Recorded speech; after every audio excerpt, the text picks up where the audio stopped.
So Bob, welcome to India. This is your second visit, and after 18 years. So how have things changed for you? What I see here in India this time is the rise of a superpower of modern intensity and dynamism, where through the business that you're building here at Genesis Burson-Marsteller, there's a real reflection in the rise of this country as a really great player in the world of public relations. The modernity, the digital feeling, the spring in the step, the professional expertise, all these things here really just blow me away. Well, that's nice to hear.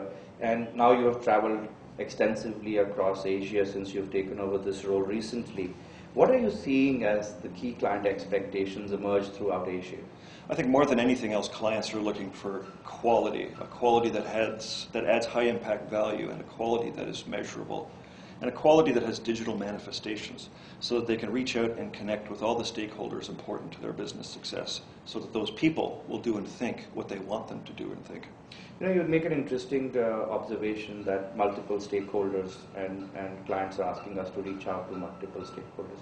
In India, we are seeing that as the economy is becoming more and more deregulated and the rise of consumer, customers here are demanding a range of services which classically have not been in public relations domain, like public affairs, digital, corporate responsibility. Right. Do you see clients articulating the need for these sort of so-called single window solutions across other markets? Definitely. I think this is an inescapable trend. It's a compelling business opportunity for us, because public relations professionals, we now have the clients asking us, and we must proactively lead their need to drill down deep into industry sectors so that we can provide them with business building advice that maybe historically they would turn to a management consultant to provide. But we also have to understand the new environments in which they operate, the demand for corporate social responsibility, the digital imperative, the importance of internal communications, public affairs of rising concern all across Asia Pacific. These are the forces of change that are reshaping our business, and I think that's what clients are looking for, yes. Oh, thank you. That's very heartening to know that India does not stand alone in some of these. It's leading the way, actually. I recently read a piece from an outgoing CMO of Unilever, yes, who talked about the role of digital in marketing.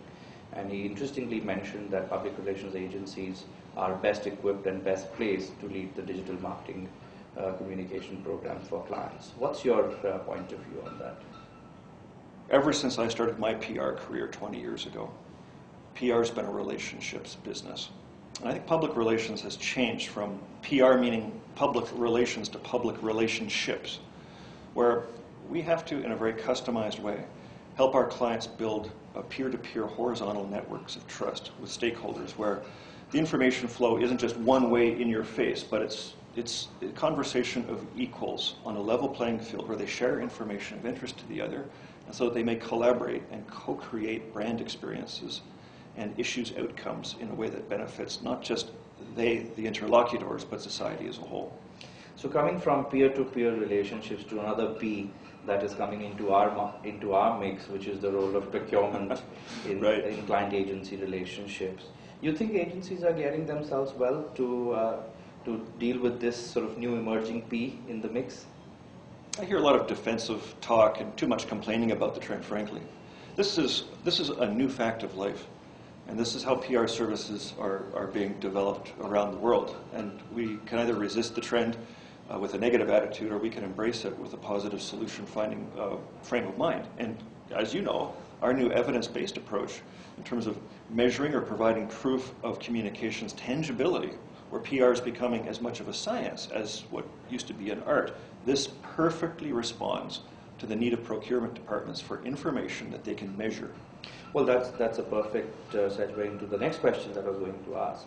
That with this whole increasing need of return on investment and evidence-based obviously supporting that, do you see these ROI-based relationships having long-term impact on what has classically been our retainer engagement model, or do you see the future of our engagement moving from one project assignment to another?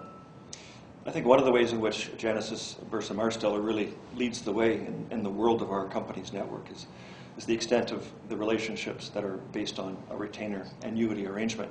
I think that's a direct reflection of the quality of the organization's timber as a consultant and as a solution provider on the front lines of PR. I think the deeper and the more extensive and the higher value the relationships are with our clients, the more there is a tendency to invest in the longer-term retainer. I still believe that's an important part of our business. In fact, the evidence-based approach directly goes to the heart of that proposition, that if you can find ways to consistently demonstrate the value of what you're doing, right, then actually long-term engagement starts to make more sense to clients as opposed to short-term projects. So there is actually a larger benefit of long-term engagement in the return on investment model rather than short-term focus. Well, long-term means a PR agency that knows their business. Long-term means we can create benchmarks at the beginning of a campaign and then measure the progress as we conduct that campaign and see how we're going. If we just have this constant chaos of projects, it's very difficult to know exactly what value is being added. You know, you're an active tweeter and you're very active on the social network. Now that you've spent a little bit of time meeting the team and walking through the corridors of the office, so what's your tweet going to be? I already made it the other day. It's how happy I am to be here visiting with what is really, by any measure, a world PR superpower at Genesis Burson-Marsteller. What a great team you have here, and it's really a marvel what's been developed here, and the clients, and the rising tide of business, and the excitement here. This is how PR should be done, as far as I'm concerned. Well, thank you very much, Bob, and welcome once again. And we look forward to spending more time together with you. Thanks so much for your time.